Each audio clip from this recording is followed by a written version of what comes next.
morning will be from Psalm 103, verses 1 through 5.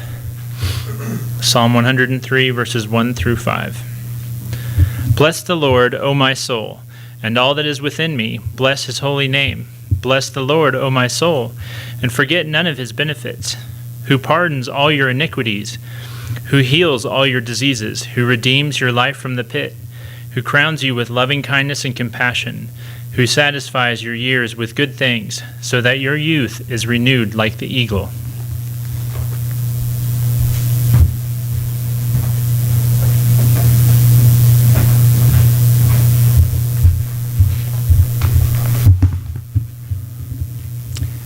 I may have mentioned to some of you that I have a cousin who went to film school in California. That's what he pursued. He actually enrolled in a film school to make movies, and he went out there, and every once in a while I get to bump into him and talk about his life out there. He's a Christian who's kind of living in a different world, and he's out there now making commercials and doing some other things, and he's met a lot of famous people. I'll bump into him every once in a while and say, "So John, who's the latest person you've bumped into or that you've met?" And he's met a lot of famous people that would probably impress you.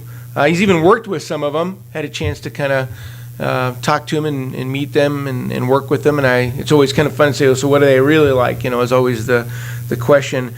So whenever I ask him about it, he always kind of updates me.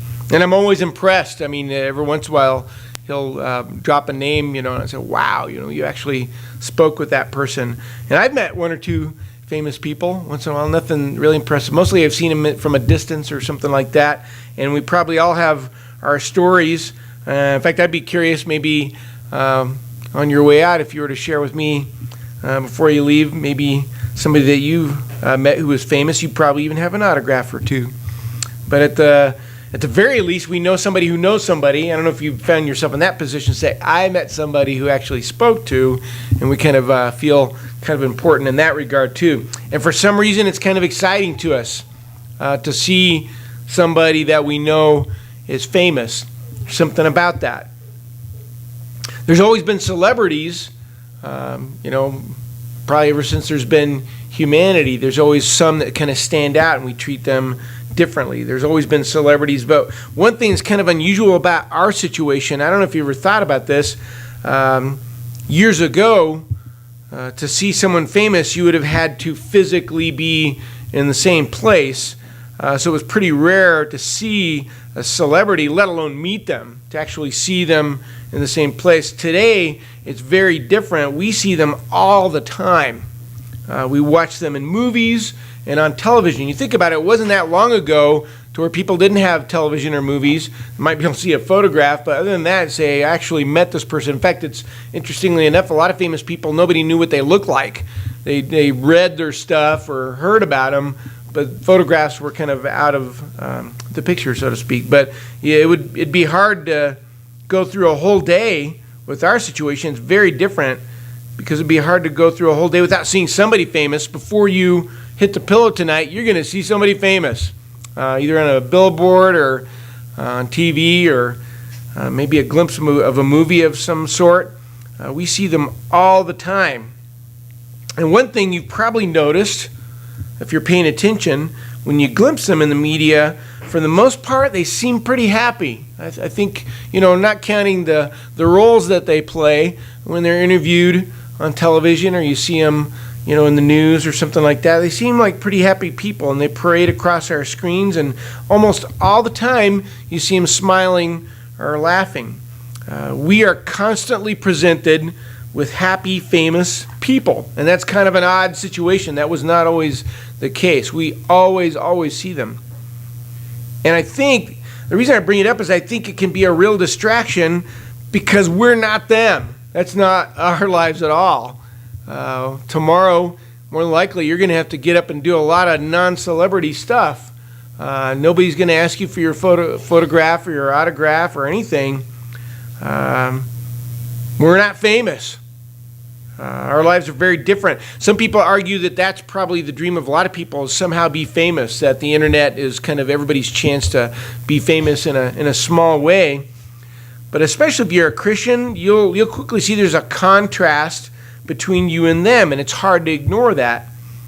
We often gather as Christians like we're doing right now, and we talk about the dangers of sin. See, sin is dangerous, and it's lethal, deadly.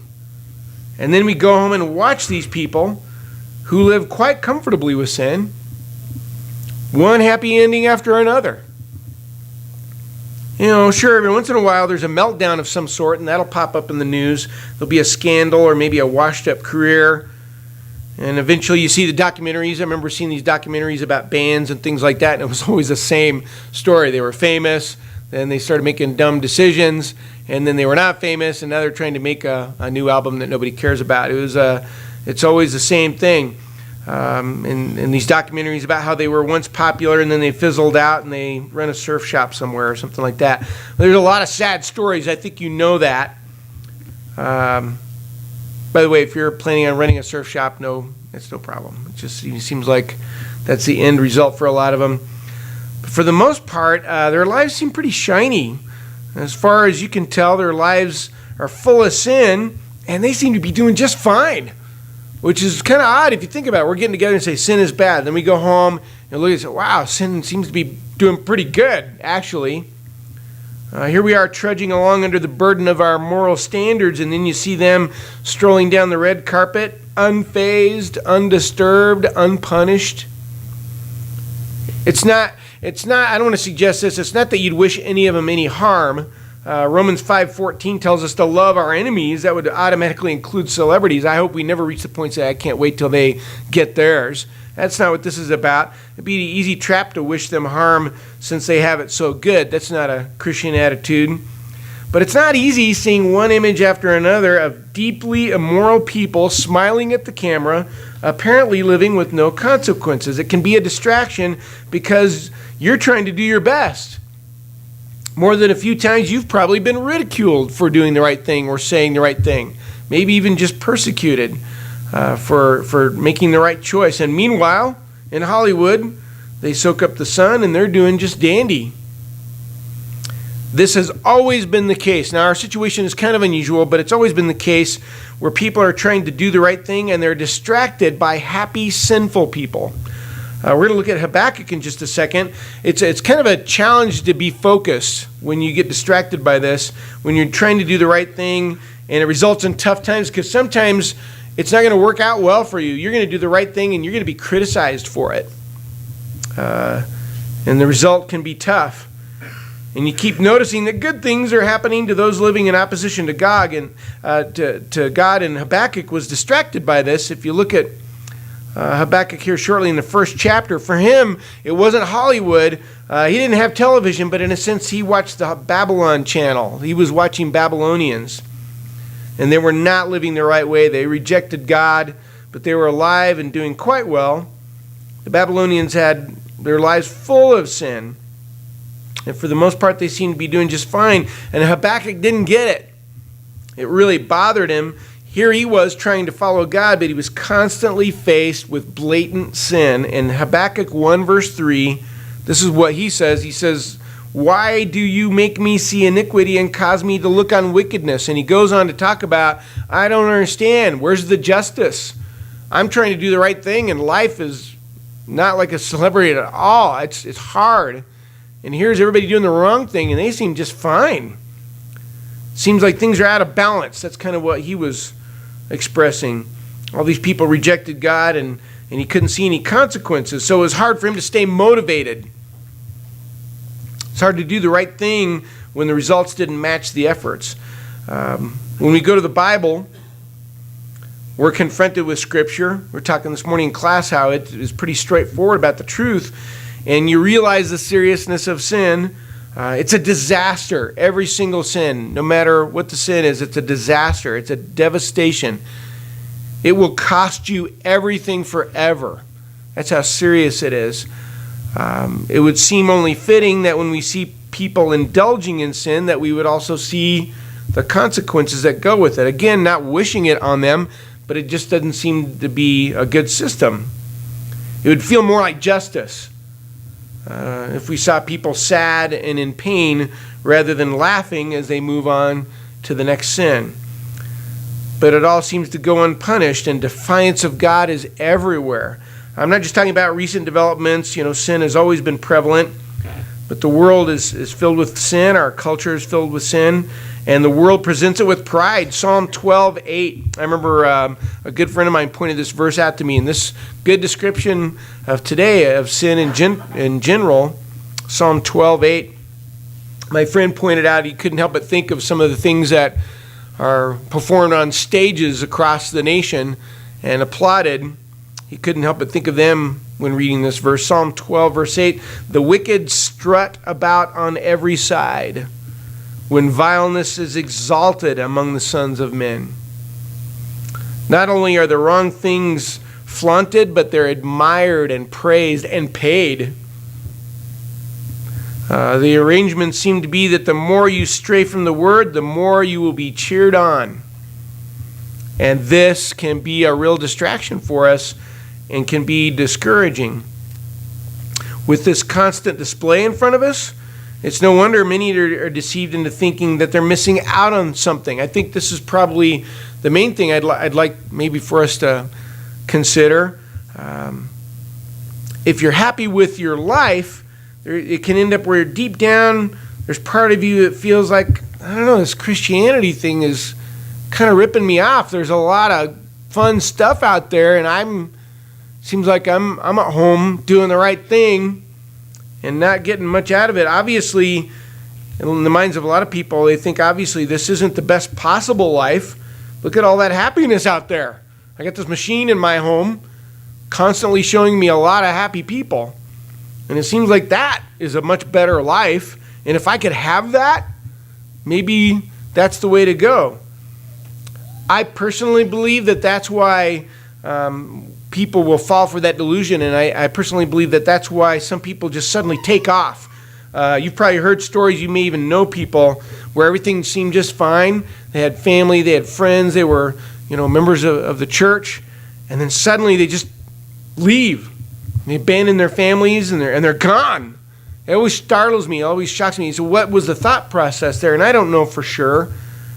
But first of all, I think it's because they're probably just playing at Christianity. I don't know what's in their hearts, but a lot of people do. They're not fully committed to God, and they're not fully committed to their family.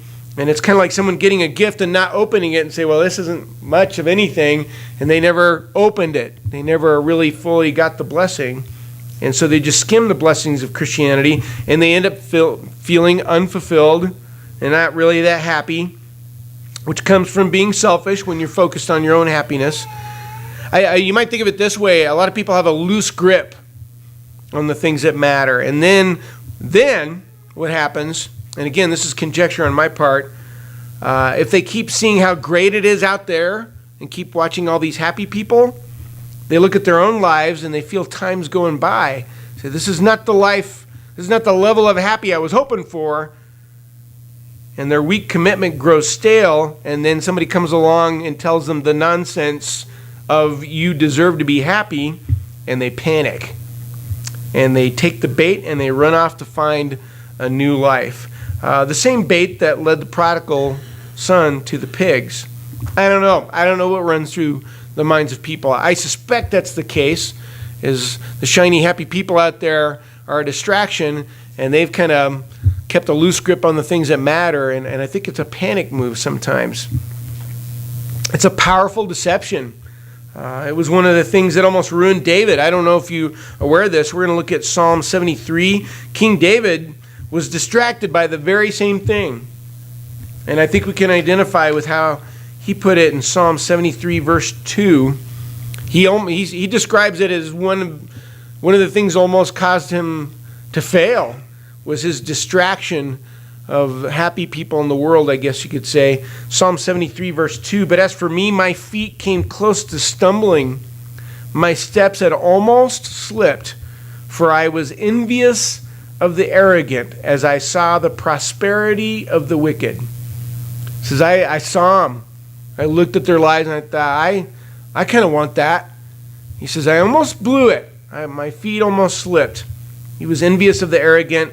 He saw the prosperity of the wicked. And if you watch long enough, if you don't keep the clarity that the Word can provide, you begin to wonder and you begin to doubt.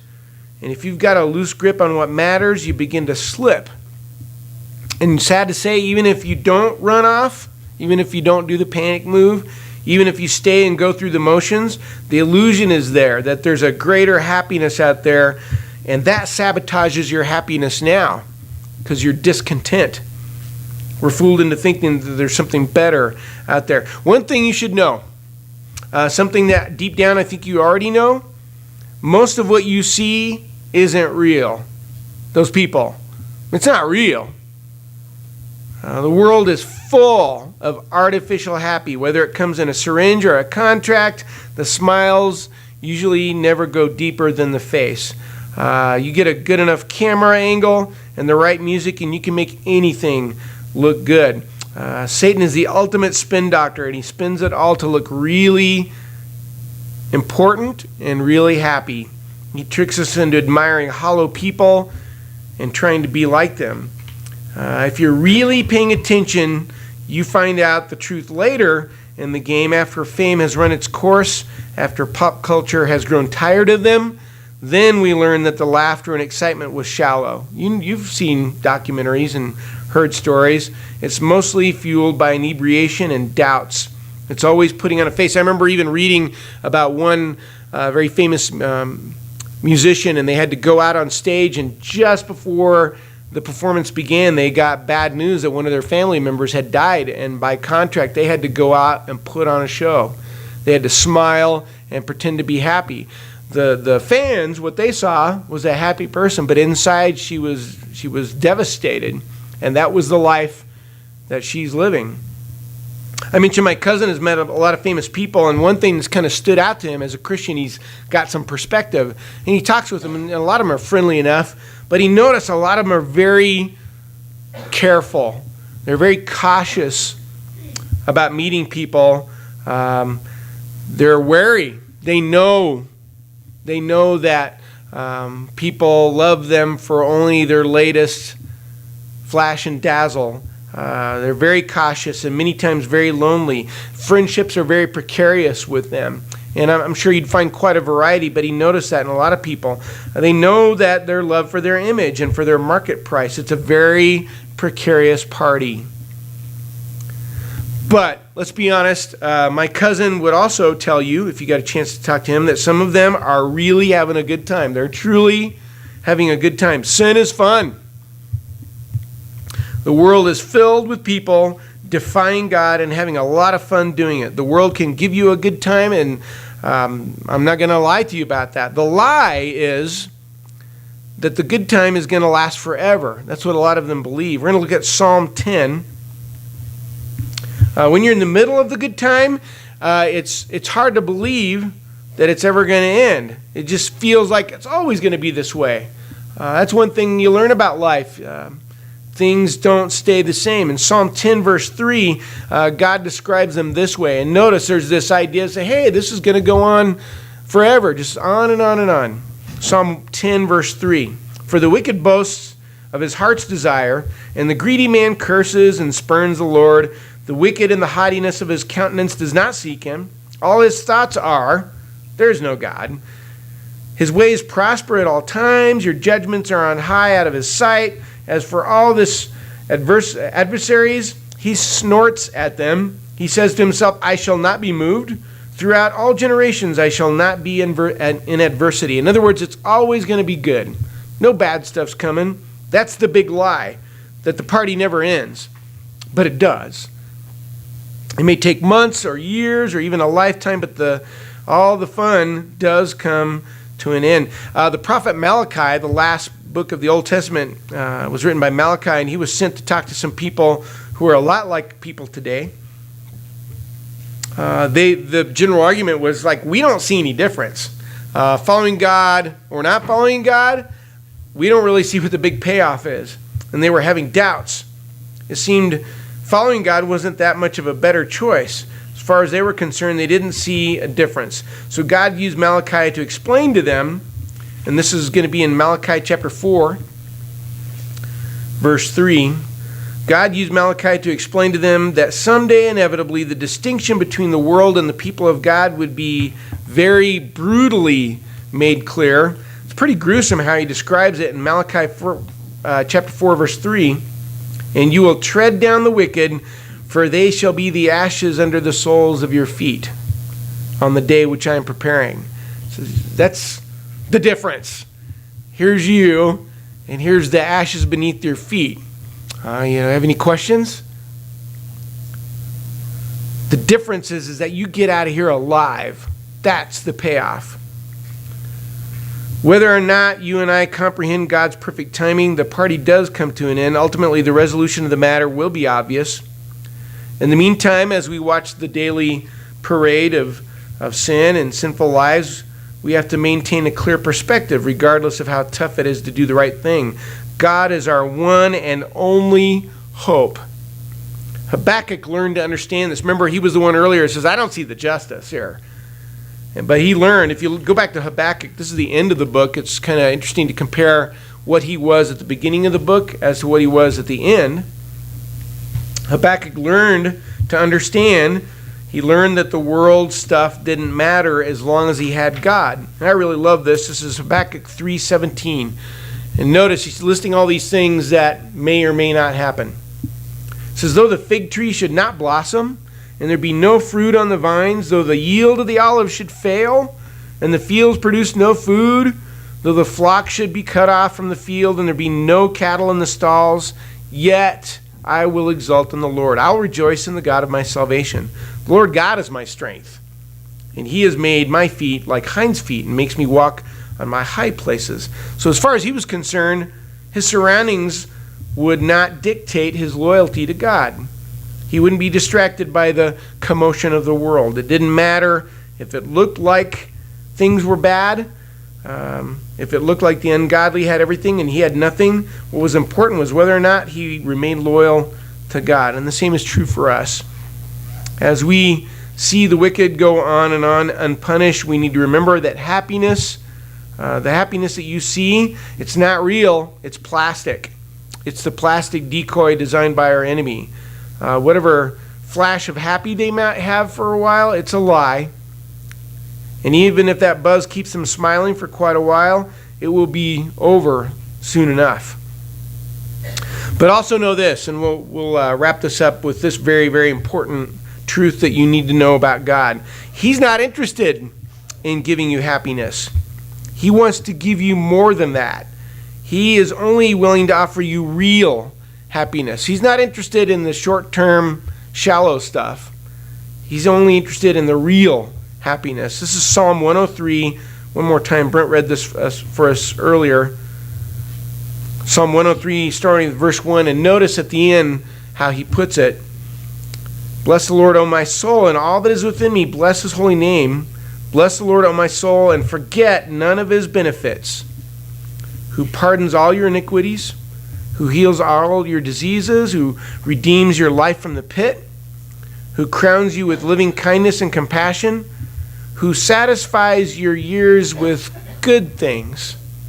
Notice it doesn't say who satisfies your years with things. Who satisfies your years with good things so that your youth is renewed like the eagle. He's not just interested in giving you stuff. He wants to give you good things like any good father would. If we're too busy staring at the world, we might miss those blessings. The for real happiness that belongs to those who belong to God. Remember, none of this is meant to harbor any ill will to the lost. Hopefully some of them will snap out of it in time. But the point is, we can't afford to be distracted by their antics. If we don't constantly remind ourselves that we are gazing at a mirage, we can eventually be lured away from rational thinking, and we can drift away. And even if we physically stay, spiritually we can leave. The bait is strong, and many, many Christians are falling for it. Just think of it this way. God is very particular about your happiness. Everything he has ever done has been designed to deliver us safely into the ultimate happiness, the kind that actually never does come to an end. All of us are involved in the struggle to follow Jesus, to do the right thing. If you need prayers, we're going to be singing a song, and you are welcome to come forward, or maybe just to pull someone aside and ask for prayers. Don't underestimate that. If you're not a Christian, you need to know your only shot at happiness here or after. Any real happiness belongs in the hands of God, and He's ready to bless you with good things. But the only way to belong to Him is through His Son, by being baptized into His death. It comes down to this: there's a much better life available to you than you have right now. All of us need to improve. All of us need to seek greater blessings and draw closer to God. It's not out there. The happiness, it's not out there. You'll find it in the book written by the one who made you, the one who loves you, and the one who truly knows how to make you happy. Pray you'll consider all this while we stand together and sing.